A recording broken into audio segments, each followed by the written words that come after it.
Hello friends, welcome to my channel. आज मैं आपको बताने जा रहा हूँ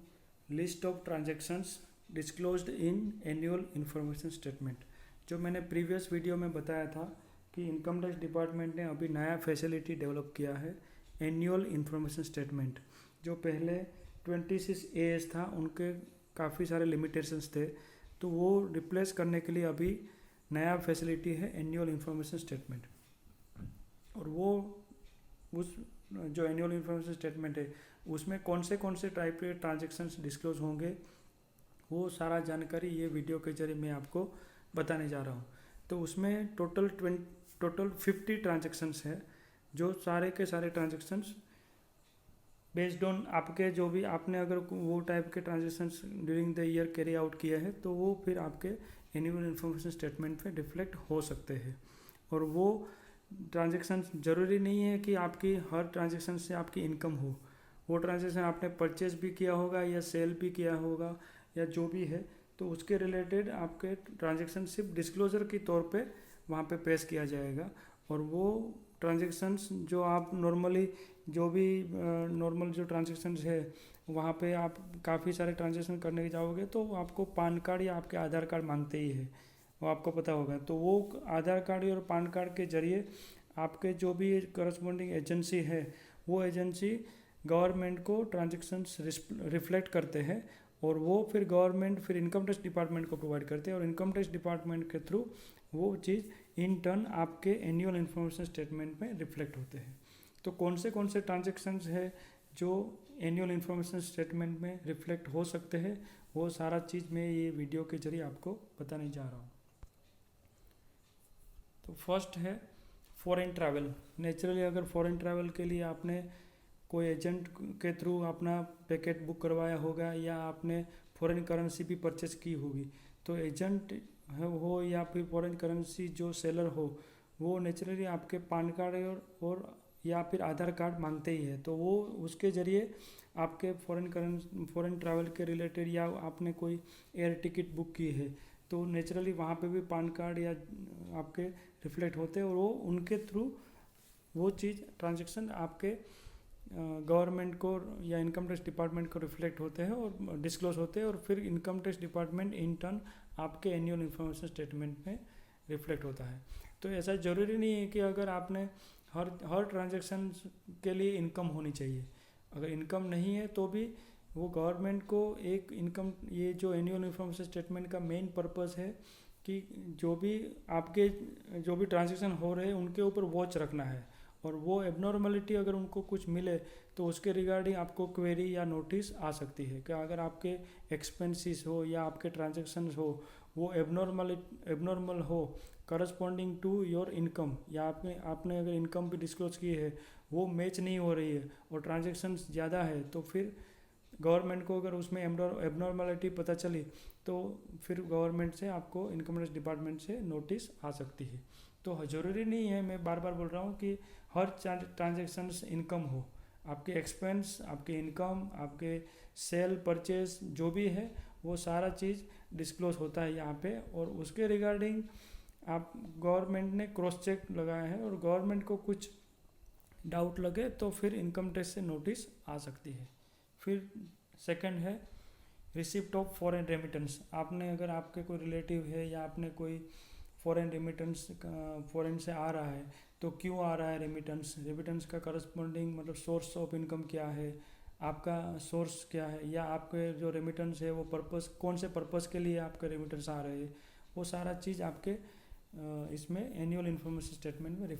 रिफ्लेक्ट हो सकते हैं। और उसके करस्पॉन्डिंग फिर आपने अपने इनकम टैक्स का रिटर्न फाइल किया तब आपने वो करस्पॉन्डिंग अपने इनकम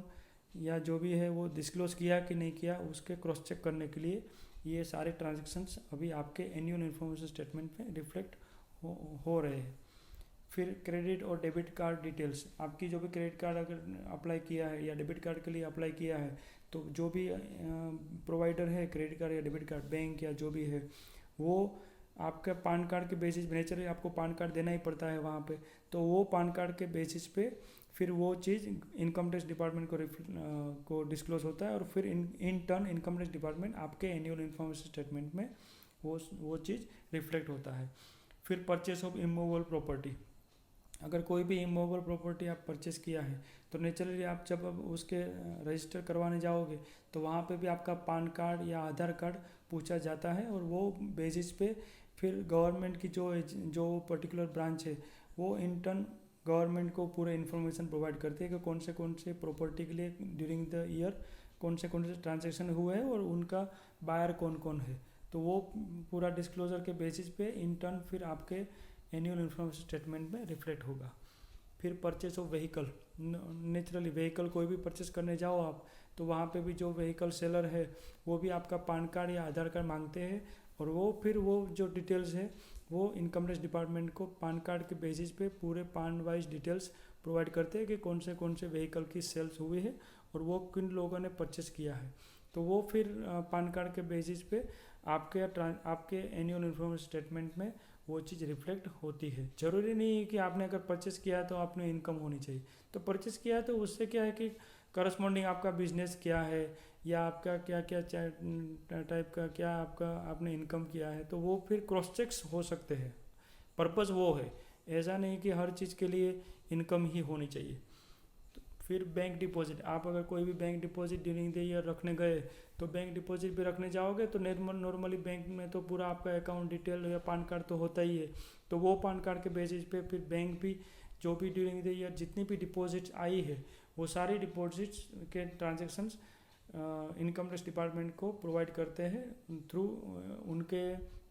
कंपलसरी है बैंक को कि अपने जो भी ट्रांजेक्शन है वो गवर्नमेंट को डिस्क्लोज करे, और फिर इंटर्न वो गवर्नमेंट को डिस्क्लोज होते ही फिर इनकम टैक्स के थ्रू आपके एनुअल इन्फॉर्मेशन स्टेटमेंट में रिफ्लेक्ट होंगे। फिर purchase of securities and units of mutual fund unit से या कोई भी शेयर सिक्योरिटी जो भी परचेस करने जाओगे तो वो आपके डीमेट अकाउंट थ्रू परचेस करोगे तो डीमेट अकाउंट में तो पूरा आपका पान और सब चीज़ तो लिंक होता ही है, तो उसके जरिए भी आपके पूरे जो भी ट्रांजेक्शन है जो भी परचेसेस के ट्रांजेक्शन है वो सारा चीज़ आपका यहाँ पे डिस्क्लोज होगा गवर्नमेंट को, और फिर गवर्नमेंट का इनकम टैक्स को, और फिर इनकम टैक्स के थ्रू आपका इंटर्न आपके एनुअल इन्फॉर्मेशन स्टेटमेंट में रिफ्लेक्ट होगा। फिर नेक्स्ट हो गया सेल ऑफ व्हीकल, कोई भी व्हीकल आपने सेल किया तो नॉर्मली जो भी परचेजर है वो भी आपके जो भी ट्रांजेक्शन है या आपके पान कार्ड के बेसिस पे वो भी पान कार्ड मांगेंगे आपका, और वो पान कार्ड के बेसिस पे फिर उनके रिटर्न के थ्रू आपका गवर्नमेंट को जाएगा, और फिर गवर्नमेंट के थ्रू आपके एनुअल इन्फॉर्मेशन स्टेटमेंट में रिफ्लेक्ट होंगे। फिर रेंट का पेमेंट, आपने अगर कोई पेमेंट रेंट का किया है वो भी अगर आपने कुछ TDS डिडक्ट किया है उसके ऊपर कि ज़्यादा पेमेंट किया है तो TDS भी डिडक्ट करना होता है, या फिर आपने पेमेंट करने के टाइम पे आपने भी अगर पेमेंट किया है तो आपने भी नेचुरली जो भी लैंडलॉर्ड है उसका भी पान कार्ड दिया होगा, तो वो भी ट्रांजेक्शन्स फिर आपके एनुअल इन्फॉर्मेशन स्टेटमेंट में वो पेमेंट के भी ट्रांजेक्शन्स रिफ्लेक्ट होने चालू हो जाएंगे अभी। फिर कैश डिपॉजिट है, कैश का विड्रॉल है, फिर कैश में पेमेंट भी कर रहे हो आप, वो सारा चीज़ जो भी डिपॉजिट करोगे तो बैंक में अगर कैश डिपॉजिट किया या बैंक से कोई भी विड्रॉ किया है कैश का तो उसमें भी पता चलेगा कि भाई आप इतने सारे कैश का ट्रांजेक्शन क्यों कर रहे हो, तो वो सारे रिलेटेड जो भी ट्रांजेक्शन है वो बैंक RBI का जो रूल है वो हिसाब से उनको कंपलसरीली इनकम टैक्स डिपार्टमेंट को वो सब ट्रांजेक्शन प्रोवाइड करने पड़ते हैं, और इनकम टैक्स डिपार्टमेंट को ट्रांजेक्शन प्रोवाइड होता है तो फिर वो इंटर्न आपके एनुअल इन्फॉर्मेशन स्टेटमेंट में रिफ्लेक्ट होगा। फिर अब नेक्स्ट है बैलेंस इन बैंक अकाउंट। बैंक अकाउंट में भी जो भी ईयर एंड में आपका जो भी बैलेंस रहा है तो वो भी सारे बैंक डिटेल, जैसे आपके 4-5 अकाउंट है या 8-10 अकाउंट है तो जितने भी अकाउंट्स में जितने भी बैलेंस हुआ है ईयर एंड में या ड्यूरिंग द ईयर भी अगर एबनॉर्मल ट्रांजेक्शन या एबनॉर्मल बैलेंसेस है, बहुत ज़्यादा बैलेंसेस, तो हर एक बैलेंसेस का हर एक मंथ वाइज भी पूरा रिपोर्ट होता है जो बैंक के थ्रू इनकम टैक्स में जाता है, और फिर इनकम टैक्स से आपके एनुअल इन्फॉर्मेशन स्टेटमेंट में रिफ्लेक्ट होना चालू हो जाएगा। तो अगर आपके 5 बैंक है और आपने इनकम टैक्स रिटर्न में अगर 3 ही बैंक दिखाए और 2 बैंक के ट्रांजेक्शन अगर हाइड किया आपने तो तुरंत ही वो इनकम टैक्स ऑफिसर तुरंत ही वहाँ पे कैच कर लेगा, और वो उसके रिलेटेड जो बाकी 2 बैंक अकाउंट है उसके रिलेटेड आपको भी पूछा जाएगा कि ये 2 अकाउंट में क्या क्या ट्रांजेक्शन हो रहे हैं और आपने वो बैंक अकाउंट क्यों यहाँ पे डिस्क्लोज नहीं किया। तो ये सारी चीज़ जो है वो क्रॉस चेक करने के लिए, मतलब करस्पॉन्डिंग इनकम और आपके जो इन्वेस्टमेंट है या ट्रांजेक्शन है उसको क्रॉस चेक करने का पर्पज़ है, मतलब एनुअल इन्फॉर्मेशन स्टेटमेंट का। तो वो भी रिफ्लेक्ट होगा। फिर आउटवर्ड फॉरेन रेमिटेंस या परचेज ऑफ फॉरेन करेंसी अगर आपने परचेस किया है तो नेचुरली कोई भी पर्पस के लिए किया होगा, या फॉरेन जाना होगा या कोई भी पेमेंट के लिए या जो भी है, तो वो भी आपके पूरे ट्रांजेक्शन परचेस करने जाओगे तो वहाँ पे भी पान कार्ड मांगते हैं। तो वो पान कार्ड के बेसिस पे जो भी सेलर है, जो एजेंट है, वो फिर वो करस्पॉन्डिंग इन जो ट्रांजेक्शन जो भी किए हैं आपके साथ, वो पूरे ट्रांजेक्शन गवर्नमेंट को प्रोवाइड करते हैं, क्योंकि उनको भी कंपलसरी ये सब चीज़ डिटेल्स डिस्क्लोज करना होता है। या आपने कोई फॉरेन रेमिटेंस करने के लिए भी आपने बैंक के थ्रू कोई रेमिटेंस किया है तो उसके भी पर्पस या उनके जो भी डिटेल्स है वो सारी चीज़ इनकम टैक्स डिपार्टमेंट को मिलती है, और फिर इनकम टैक्स डिपार्टमेंट के थ्रू आपके एनुअल इन्फॉर्मेशन स्टेटमेंट में रिफ्लेक्ट होना चालू हो जाएगा। फिर सेल ऑफ लैंड और बिल्डिंग जो भी आप सेल करोगे तो नेचुरली वहाँ पे भी जब सेल करने जाओगे तो रजिस्टर करने जाओगे तो नेचुरली आपका पान कार्ड या आधार कार्ड का डिटेल मांगते ही है, और वो बेसिस पे फिर वहाँ से इनकम टैक्स को पता चलता है, और इनकम टैक्स के थ्रू वो आपके एनुअल इन्फॉर्मेशन स्टेटमेंट में रिफ्लेक्ट होगा। और करस्पॉन्डिंग अगर आपने सेल किया है लैंड और बिल्डिंग तो वो फिर रिलेटेड जो भी कैपिटल गेन है वो आपके डिस्क्लोज हुए हैं नहीं हुए, ये सब चीज़ क्रॉस चेक का पर्पज़, मैं बार बार यही चीज़ हाईलाइट कर रहा हूँ कि ये सब चीज़ का पर्पज़ है क्रॉस चेक करना। ऐसा नहीं कि हर चीज़ को टोटल करके आप इनकम दिखा दो, बराबर। फिर नेक्स्ट हो गया सैलरी। नेचुरली सैलरी इनकम है तो आप कोई भी जहाँ पे एम्प्लॉय हो तो आपका जो भी एम्प्लॉयर है वो पूरा सैलरी की डिटेल्स फॉर्म 16 में जो प्रोवाइड करते हैं तो वो चीज़ आपके वो इनके जो TDS रिटर्न फाइल करते हैं उनके थ्रू आपके पान कार्ड भी होता ही है आपको, तो वो पान कार्ड के थ्रू इनकम टैक्स को मिलता है, और फिर इनकम टैक्स के थ्रू आपके एनुअल इन्फॉर्मेशन स्टेटमेंट में रिफ्लेक्ट होता है। फिर रेंट रिसीव्ड, आपने अगर कहीं रेंट रिसीव्ड किया है तो नेचुरली आपके टेनेंट है वो भी आपको पान कार्ड, उनको भी पान कार्ड कंपलसरी होता है, क्योंकि उनको भी अगर उनके रेंट का पेमेंट का डिडक्शन कहीं पे भी HRA क्लेम करना है तो HRA के लिए पान कार्ड उनको भी प्रोवाइड करना पड़ता है, और वो पान कार्ड अगर उन्होंने वहाँ पे रिफ्लेक्ट किया है तो वो पान कार्ड के बेसिस पे आपका डिटेल्स पूरा रेंट का रिसीव्ड का जो डिटेल है उनका लिए पेमेंट है और आपके लिए रिसिप्ट है, तो वो भी रिसिप्ट आपकी वहाँ पे रिफ्लेक्ट होगी इनकम टैक्स डिपार्टमेंट को, और वो फिर इंटर्न आपके एनुअल इन्फॉर्मेशन स्टेटमेंट में रिफ्लेक्ट होता है। फिर डिविडेंड इनकम, डिविडेंड भी इनकम जो भी आपको होती है तो जो भी डिविडेंड पेमेंट करने वाली कंपनी है वो भी पूरी डिटेल्स इनकम टैक्स को प्रोवाइड करती है, और जो भी अगर आपके सर्टेन लिमिट से ज़्यादा है तो TDS भी कट होता है, तो TDS भी कट हुआ है तो नेचुरली वो पान कार्ड के बेसिस पे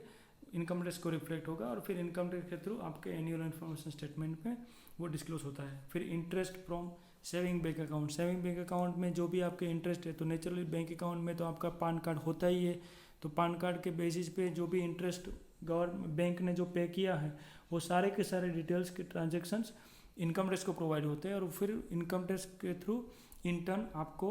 आपके एनुअल इन्फॉर्मेशन स्टेटमेंट में रिफ्लेक्ट होते हैं। फिर इंटरेस्ट फ्रॉम डिपॉजिट, आपने अगर कोई टाइम डिपॉजिट या कोई भी FDs या कोई भी रखी है तो उनके ऊपर भी जो भी आपको इंटरेस्ट मिला है तो वो भी चीज़ यहाँ पे रिफ्लेक्ट होगा, और फिर करस्पॉन्डिंग इनकम भी क्रॉस चेक हो जाएगी कि भाई आपने वो अगर बैंक ने अगर डिपॉजिट पे इंटरेस्ट पेमेंट किया है तो फिर नेचुरली वो आपकी इनकम हो गई, और करस्पॉन्डिंग इनकम आप दिखा रहे हो अपने रिटर्न में या नहीं दिखा रहे हो, वो पूरा अपफ्रंट क्रॉस चेक तुरंत ही हो जाएगा, और वो अगर नहीं दिखाओगे तो फिर आपको क्वेरी या अपना नोटिस आ सकती है कि आपने क्यों ये इनकम हाइड किया है। फिर इंटरेस्ट फ्रॉम अदर्स, कोई भी अगर अदर्स जैसे कन्वर्टेबल डिबेंचर्स है या जो भी आपके कोई कॉरपोरेट जो भी रहता है अपना सिक्योरिटी डिपॉजिट है या जो भी है वो सारे भी, कोई अगर पर्सनल लोन दिया हुआ है कहीं पे आपने अदर देन बैंकिंग में तो वो भी जो भी पेयर है जो भी इंटरेस्ट पे करते हैं उनको भी सर्टन लिमिट से ज़्यादा अगर इंटरेस्ट पे किया है आपको तो नेचुरली उनको भी TDS कट करना पड़ता है, और वो TDS का ट्रांजेक्शन उनके TDS रिटर्न में रिफ्लेक्ट हो गया, और TDS के रिटर्न में रिफ्लेक्ट होने के थ्रू फिर आपके एनुअल इन्फॉर्मेशन स्टेटमेंट में वो रिफ्लेक्ट हो जाएंगे, होने शुरू हो जाएंगे, और वो उसके करस्पॉन्डिंग फिर इनकम भी आपको दिखानी पड़ेगी। फिर interest from income tax refund, natural income tax refund आया है तो उसके ऊपर भी कोई भी इंटरेस्ट मिला है आपको तो वो भी आपको यहाँ पे रिफ्लेक्ट होगा। फिर rent on plant and machinery, कोई भी अगर प्लांट एंड मशीनरी आपने रेंट पे दिया है वो भी आपके इनकम हुई है तो नेचुरली जहाँ जिसको भी दिया है आपने प्लांट एंड मशीनरी रेंट पे वो भी उनको भी लायबिलिटी होती है कि आपका जब आपको पेमेंट करे तब आपका भी TDS कट करे, और नेचुरली TDS कट किया है तो TDS का रिटर्न उसको फाइल करना पड़ता है, और फाइल करना पड़ता है तो फिर TDS की जो भी डिटेल है आपको इनकम भी दिखानी पड़ेगी, TDS भी दिखाना पड़ेगा, तो वो पूरा चीज़ इनकम टैक्स को पता चलता है, और इनकम टैक्स के थ्रू फिर आप वो आपके एनुअल इन्फॉर्मेशन स्टेटमेंट में रिफ्लेक्ट होता है। फिर इंश्योरेंस कमीशन, नेचुरली जो इंश्योरेंस इनकम एजेंसी है, इंश्योरेंस कंपनी, वो भी आपको जो भी इंश्योरेंस कमीशन पे करती है, तो अगर आप इंश्योरेंस एजेंट हो तो आपको कमीशन की इनकम मिलती है, तो कमीशन की इनकम पे भी वो TDS कट करते हैं, और TDS के थ्रू वो इनकम टैक्स को डिटेल्स प्रोवाइड होती है, और फिर वो इनकम टैक्स के थ्रू आपके एनुअल इन्फॉर्मेशन स्टेटमेंट में रिफ्लेक्ट होता है। फिर receipt of life insurance policy, अगर लाइफ इंश्योरेंस पॉलिसी कोई अगर ड्यूरिंग द ईयर आपकी मैच्योर हुई है तो उसके जो भी रिसिप्ट आपको मिले हैं पैसे, तो वो भी ट्रांजैक्शन यहाँ पे रिफ्लेक्ट होगा, और वो based on the terms and condition of your policy, कौन सी पॉलिसी और क्या टर्म्स एंड कंडीशन है उसके करस्पॉन्डिंग फिर आपको इनकम या जो भी है इनकम दिखानी पड़ेगी, या इनकम नहीं भी हो, एग्जाम भी हो सकती है, दोनों चीज़ हो सकते हैं, मगर वो ट्रांजेक्शन आपके अपने एनुअल इन्फॉर्मेशन स्टेटमेंट है उसमें रिफ्लेक्ट होंगे, और उसके रिगार्डिंग क्रॉस चेक्स गवर्नमेंट को मिलना चालू हो जाएगा। फिर withdrawal of deposits under national saving scheme, national saving scheme में जो भी आपने डिपॉजिट रखा है उसका भी आपने अगर विड्रॉल किया है तो वो विड्रॉल के भी पैसे आपको मिले हैं, तो वो भी ट्रांजेक्शन पूरा आपके एनुअल इन्फॉर्मेशन स्टेटमेंट में थ्रू जो भी सेविंग स्कीम में जहाँ पे रखा था वहाँ पे पान कार्ड आपने दिया होगा, तो वो पान कार्ड बेसिस पे इनकम टैक्स को मिलता है, और वो फिर इनकम टैक्स के थ्रू आपके एनुअल इन्फॉर्मेशन स्टेटमेंट में रिफ्लेक्ट होता है। फिर receipt of commission etcetera on sale of lottery ticket, naturally अगर लॉटरी टिकट एजेंट हो आप और वो अगर बेच रहे हो तो वो फिर कमीशन यहाँ पे तो जो भी कमीशन मिलता है आपको लॉटरी टिकट में, तो वो कमीशन की जो इनकम है उसके ऊपर भी आपको TDS नेचुरली डिडक्ट होता है, और फिर TDS के थ्रू इनकम टैक्स को मिलती है डिटेल्स, और इनकम टैक्स के थ्रू आपके एनुअल इन्फॉर्मेशन स्टेटमेंट में रिफ्लेक्ट होती है। फिर income from investment in securitization fund trust, तो सिक्योरिटाइज ट्रस्ट में अगर इन्वेस्टमेंट किया है आपने यूनिट्स में, और वो फिर यूनिट से आपको कोई भी इनकम मिलती है, तो वो भी इनकम आपके एनुअल इन्फॉर्मेशन स्टेटमेंट में रिफ्लेक्ट होगी, और करस्पॉन्डिंग आपको भी इनकम अपने रिटर्न में दिखानी पड़ेगी और टैक्स भरना पड़ेगा। फिर business receipt, naturally business receipt में तो आजकल ऐसा हो गया है कि हर रिसिप्ट पे ऊपर TDS या TCS, अभी ये 2061H जो अभी रिसेंटली इंट्रोड्यूस किया है गवर्नमेंट में, उसमें तो पहले क्या था कि सर्विस पे ही TDS कटता था, अगर आप सर्विस प्रोवाइडर हो और आपके जो भी पेमेंट करने वाले हैं वो लोग TDS कट करते थे, मगर अभी अगर आप गुड्स भी बेच रहे हो और सर्टेन लिमिट से ज़्यादा अगर आपके ट्रांजेक्शन होते हैं वो सेलर के थ्रू, तो नॉर्मली उसमें TCS या TDS की एप्लीकेबिलिटी अभी होनी चालू हो गई है। तो ऑल रिसिप्ट, कोई भी रिसिप्ट हो उसमें हर एक में मतलब TDS या TCS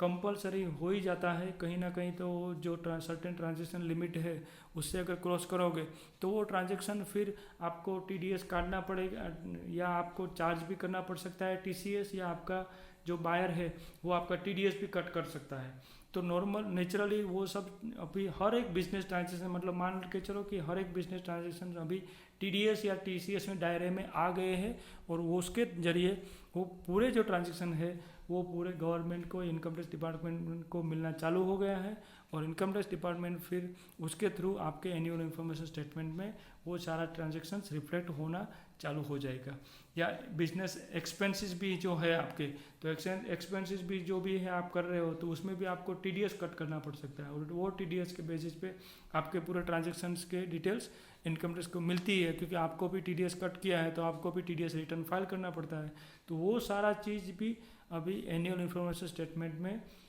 डिस्क्लोज होना चालू हो जाएगा। फिर नेक्स्ट है विनिंग फ्रॉम लॉटरी और क्रॉसवर्ड परचेस, नेचुरली जो भी आप अगर वैसे टाइप की जो भी इनकम होती है वो तो नेचुरली वहाँ पे तो पान कार्ड रिफ्लेक्ट हो ही जाता है, और वो पान कार्ड के बेसिस पे आपके ट्रांजेक्शन्स एनुअल इन्फॉर्मेशन स्टेटमेंट में रिफ्लेक्ट होना चालू हो जाएगा, और उसके रिगार्डिंग आपको करस्पॉन्डिंग इनकम भी दिखानी पड़ेगी और टैक्स भी भरना पड़ेगा। फिर विनिंग फ्रॉम हॉर्स रेस में अगर पार्टिसिपेट करते हो आप और उसमें भी कोई अगर विन हुए हैं आप, उनके वहाँ से कोई अगर कंसिडरेशन पेमेंट हुआ है आपको, तो नेचुरली उसमें तो TDS या पान कार्ड तो वहाँ पे डिस्क्लोज होता ही है, वो पान के बेसिस पे आपका ट्रांजैक्शन आपके एनुअल इन्फॉर्मेशन स्टेटमेंट में रिफ्लेक्ट होना चालू हो जाएगा। फिर receipt of accumulated balance of PF from employer, अगर आपने एम्प्लॉयर जॉब अगर छोड़ा है या रिटायरमेंट के टाइम पे एम्प्लॉयर के पास से जो भी आपका पीएफ मिलता है, पीएफ का पूरा कंसिडरेशन, पूरा जो एक्यूमुलेटेड बैलेंस, तो वो भी आपको मिला है, तो वो भी ट्रांजेक्शन आपके एनुअल इन्फॉर्मेशन स्टेटमेंट में थ्रू आपके एम्प्लॉयर वो रिफ्लेक्ट होगा, और वो उस करस्पॉन्डिंग फिर इनकम या जो भी आपके बेस्ड ऑन द कंडीशन या जो भी है उसके रिगार्डिंग आपने दिखाया या नहीं दिखाया, वो सारा चीज़ यहाँ पे क्रॉस चेक हो सकता है। फिर इंटरेस्ट फ्रॉम इंफ्रास्ट्रक्चर डेप्ट फंड, इंफ्रास्ट्रक्चर के डेप्ट फंड जो है उसमें अगर आपने इन्वेस्टमेंट किया है और वहाँ से अगर कोई इंटरेस्ट मिला है तो वो भी ट्रांजेक्शन आपके एनुअल इन्फॉर्मेशन स्टेटमेंट में रिफ्लेक्ट होगा। फिर interest received by a non resident from the company, तो अगर कोई नॉन रेजिडेंट है, उन्होंने भी अगर कोई इंडियन कंपनी है वहाँ उसमें कहीं इन्वेस्टमेंट किया है या जो लोन दी होगी या जो भी कुछ अगर एडवांस दिया है, तो उसके ऊपर इंटरेस्ट अगर मिलता है तो वो भी इंटरेस्ट थ्रू द कंपनी जो भी है वो कंपनी को भी पूरे ट्रांजेक्शन की डिटेल्स गवर्नमेंट को, इनकम टैक्स को वो टीडीएस के रिटर्न के थ्रू प्रोवाइड करना पड़ता है, और वो ट्रांजेक्शन्स फिर आपके एनुअल इन्फॉर्मेशन स्टेटमेंट में रिफ्लेक्ट होगा। फिर interest on bonds and government security, naturally अगर कोई आपने गवर्नमेंट सिक्योरिटी परचेज की है या गवर्नमेंट बॉन्ड जो होते हैं वो भी परचेज किए हैं, तो नेचुरली वहाँ पे भी आपने पान कार्ड तो सबमिट किया होगा, और वो पान कार्ड के बेसिस पे आपको अगर इंटरेस्ट मिला है अगर वहाँ से, तो वो इंटरेस्ट की इनकम भी आपके एनुअल इन्फॉर्मेशन स्टेटमेंट में रिफ्लेक्ट होना चालू हो जाएगी। फिर income on account of buyback of units of mutual fund और यूटीआई के म्यूचुअल फंड के यूनिट्स अगर वो बाईबैक के स्कीम में अगर वो बाई करते हैं और आपको पेमेंट मिलता है आपको वहाँ से, जो म्यूचुअल फंड एजेंसी है या कंपनी है वहाँ से पेमेंट मिलता है, तो वो पेमेंट भी आपके एनुअल इन्फॉर्मेशन स्टेटमेंट में रिफ्लेक्ट होगा। फिर इंटरेस्ट और डिविडेंड और other sum payable to government, अगर आपने गवर्नमेंट को कुछ भी पेमेंट किया है, इंटरेस्ट पेमेंट किया है, या गवर्नमेंट समझो आपकी कोई कंपनी है या आपका जो भी यूनिट ऑर्गेनाइजेशन है उसमें गवर्नमेंट ने इन्वेस्टमेंट किया है, अगर गवर्नमेंट के शेयर्स है तो गवर्नमेंट को आपने डिविडेंड पेमेंट किया है, नॉर्मली तो वो उसमें आपको टीडीएस नहीं काटना होता है, मगर ये ट्रांजेक्शन भी आपको रिफ्लेक्ट तो करना पड़ता है आपके रिटर्न में, और वो रिटर्न के थ्रू वो ट्रांजेक्शन भी आपके एनुअल इन्फॉर्मेशन स्टेटमेंट में रिफ्लेक्ट होंगे। फिर payment to non resident sportsman और स्पोर्ट्स एसोसिएशन, कोई भी नॉन रेसिडेंट स्पोर्ट्समैन हो या जो भी एसोसिएशन हो उसको अगर आपने कोई पेमेंट किया है तो वो पेमेंट का ट्रांजेक्शन भी आपके एनुअल इन्फॉर्मेशन स्टेटमेंट में रिफ्लेक्ट होंगे। और receipts from transfer of immovable property, अगर ट्रांसफ़र ऑफ इमूवेबल प्रॉपर्टी आपने किया है और उसका कोई भी कंसिडरेशन आपको मिला है तो वो पूरा कंसिडरेशन थ्रू जो आपने जो भी रजिस्टर के थ्रू, क्योंकि वहाँ पे जो दस्तावेज जब रजिस्टर करने जाओगे तो वो नेचुरली आपके पान कार्ड या आधार कार्ड मांगेंगे, और वो आधार कार्ड की डिटेल के बेसिस पे वो ट्रांजेक्शन आपके एनुअल इन्फॉर्मेशन स्टेटमेंट में रिफ्लेक्ट होगा, और उसके रिगार्डिंग करस्पॉन्डिंग आपने इनकम जो है वो दिखाया है या नहीं दिखाया उसका क्रॉस चेक गवर्नमेंट कर देंगे अभी चालू, और उसके बेसिस पे फिर अगर नहीं रिफ्लेक्ट हुआ है तो फिर आपको नोटिस भी आ सकती है। फिर sale of securities and units of mutual fund की जो भी यूनिट्स है या उसके रिलेटेड जो भी सेल परचेज, दोनों ट्रांजेक्शन मैं वही बार बार बताने जा रहा हूँ कि दोनों ट्रांजेक्शन, कोई भी परचेज के ट्रांजेक्शन या सेल के, दोनों ट्रांजेक्शन्स आपके एनुअल इन्फॉर्मेशन स्टेटमेंट में रिफ्लेक्ट होना चालू हो जाएगा, तो वो भी आपको नेचुरली डिस्क्लोज होने चालू हो जाएगा। फिर of market debit transaction, of market credit transaction, अगर आउट ऑफ मार्केट अगर आपने कोई शेयर परचेज या सेल किया है तो उसके रिगार्डिंग भी जो भी आपकी जो रजिस्टर जो शेयर ट्रांसफर एजेंसी है वो भी जब आप ट्रांजेक्शन करते हो तो वहाँ पे पान कार्ड प्रोवाइड किया जाता है, और वो पान कार्ड के बेसिस पे वो ट्रांजेक्शन भी गवर्नमेंट को मिलते हैं, और फिर वो ट्रांजेक्शन आपके annual information statement of market, अगर मार्केट के थ्रू नहीं, ऑफ मार्केट भी जो भी ट्रांजेक्शन है सेल या परचेस, जो भी डेबिट ट्रांजेक्शन या क्रेडिट ट्रांजेक्शन, दोनों ट्रांजेक्शन आपके एनुअल इन्फॉर्मेशन स्टेटमेंट में रिफ्लेक्ट होना चालू हो जाएगा। फिर income in respect of units of non resident को कोई फंड है उसके भी यूनिट्स है, उसका भी वहाँ पे अगर इन्वेस्टमेंट किया और वहाँ से कोई भी इनकम है वो आपके एनुअल इन्फॉर्मेशन स्टेटमेंट में रिफ्लेक्ट होगी, और करस्पॉन्डिंग इनकम टैक्स आपको इनकम दिखानी पड़ेगी और टैक्स भी कंप्लाई करना पड़ेगा। फिर नेक्स्ट हो गई income and long term capital gain from units by a offshore fund. Offshore fund में अगर आपने इन्वेस्टमेंट किया है, ऑफशोर फंड के यूनिट्स में इन्वेस्टमेंट किया है, वहाँ पे कोई कैपिटल गेन हुआ है आपको, तो वो भी इनकम आपको आपके एनुअल इन्फॉर्मेशन स्टेटमेंट में रिफ्लेक्ट होगी। फिर income and long term capital gain from foreign currency bond और शेयर्स ऑफ इंडियन कंपनीज। कोई भी शेयर्स ऑफ इंडियन कंपनी हो या फॉरेन करेंसी बॉन्ड्स अगर आपने लिए है तो उसको अगर सेल किए हैं तो वो सेल के बेसिस पे आपको कैपिटल गेन जो भी हुआ है वो भी डिटेल आपके एनुअल इन्फॉर्मेशन स्टेटमेंट में रिफ्लेक्ट होगा और फिर करस्पॉन्डिंग इनकम आपको अपने इनकम टैक्स रिटर्न में दिखानी पड़ेगी। अगर नहीं दिखाओगे तो फिर तुरंत ही आपको इंक्वायरी या नोटिस आ सकती है। फिर income of foreign institutional investors from securities.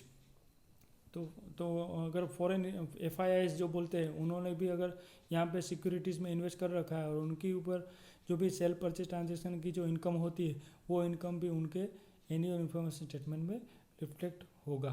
फिर income distributed by business trust. कोई भी अगर बिजनेस ट्रस्ट है उन्होंने अगर कोई अपना इनकम डिस्ट्रीब्यूट किया है तो वो इनकम भी आपके एनुअल इन्फॉर्मेशन स्टेटमेंट में रिफ्लेक्ट होगा और फिर करस्पॉन्डिंग आपको भी अपने रिटर्न में इनकम दिखानी पड़ेगी। फिर income distributed by investment fund. अगर कोई इन्वेस्टमेंट फंड है उन्होंने भी कोई अगर इनकम आपको डिस्ट्रीब्यूट किया है तो वो डिस्ट्रीब्यूशन अगर वहाँ पे आपका पैन कार्ड रजिस्टर है तो वो आपके ट्रांजेक्शन के थ्रू वो चीज़ आपके एनुअल इन्फॉर्मेशन स्टेटमेंट में रिफ्लेक्ट होगा। फिर कोई भी मिसलेनियस पेमेंट्स, कोई भी अगर छोटे छोटे पेमेंट्स है या छोटे मोटे कोई भी पेमेंट्स है वहाँ पे आपको TDS कट करना पड़ सकता है। मैं बार बार एक ही चीज़ बोल रहा हूँ कि ये जो चीज़ है वो रिपोर्टेड, जो मैं पहले भी मेरे प्रीवियस वीडियो में बताया था कि जो एनुअल इन्फॉर्मेशन स्टेटमेंट है वो ऐसा स्टेटमेंट है वहाँ पे रिपोर्टेड इन्फॉर्मेशन आती है। तो रिपोर्ट जो भी बाहर से कोई भी चीज़ रिपोर्ट होती है या आपने कोई TDS कट किया तो वो सारा चीज़ अगर आपने रिपोर्ट किया तो रिपोर्ट के बेसिस पे, आपके रिपोर्ट के बेसिस पे गवर्नमेंट आपके ट्रांजेक्शन्स आपके एनुअल इन्फॉर्मेशन स्टेटमेंट में डिस्क्लोज करना चालू कर देंगे और करस्पॉन्डिंग फिर इनकम या जो भी है आपको वो दिखाना पड़ेगा और फिर टैक्स कंप्लाई करना पड़ेगा। तो ये सारा चीज़ हो गया। टोटल मैंने 50 ट्रांजेक्शन्स बताए जो आपको आपके एनुअल इन्फॉर्मेशन स्टेटमेंट में आपको मिल सकते हैं और वो करस्पॉन्डिंग फिर पर्पज़ एनुअल इन्फॉर्मेशन स्टेटमेंट का पर्पज़ हर एक जो ये भी 50 ट्रांजेक्शन का पर्पज़ यही है कि क्रॉस चेक हो कि करस्पॉन्डिंग इनकम जो है वो आपको दिखानी है और करस्पॉन्डिंग आप इनकम दिखा के फिर आपको टैक्स जो कंप्लाई करना है गवर्नमेंट को उसके क्रॉस चेक के पर्पज़ के लिए ये एनुअल इन्फॉर्मेशन स्टेटमेंट में ये सारा ट्रांजेक्शन्स रिफ्लेक्ट होना चालू हो गया है। जो पहले जो 26AS था उसमें काफ़ी सारे लिमिटेशंस थे तो वो सारे ट्रांजेक्शन, ये जो ट्रांजेक्शन है वो सारे के ट्रांजेक्शन्स कवर नहीं हो रहे थे जो अभी कवर होना चालू हो गए हैं। तो आपको मैं बार बार पहले भी मैं वीडियो में रिक्वेस्ट किया था कि आप अपना एनुअल इन्फॉर्मेशन स्टेटमेंट जो है वो आप अपने क्रॉस देख लो और वहाँ पे अपने इनकम टैक्स वेबसाइट में जाके लॉगिन करके वो पूरा डिटेल जो मैंने पहले प्रीवियस वीडियो में बताया है वो हिसाब से आप पूरा देख लीजिए। और उसमें एक नया फैसिलिटी जो मैं पहले भी मेरे वीडियो में बताया था कि उसमें एक अच्छी चीज़ है, वहाँ पे फीडबैक भी दे सकते हो क्योंकि ये सब नंबर ऑफ ट्रांजेक्शन है। मैं बार बार बोल रहा हूँ कि ये जो ट्रांजेक्शन है वो रिपोर्टेड ट्रांजेक्शन है, मतलब ऐसा ज़रूरी नहीं है कि हर ट्रांजेक्शन है वो करेक्ट भी हो सके। अगर आपने जो आपके जो ट्रांजेक्शन है वो रिपोर्ट करने में अगर रिपोर्ट करने वाले ने कोई भी गलती कर दी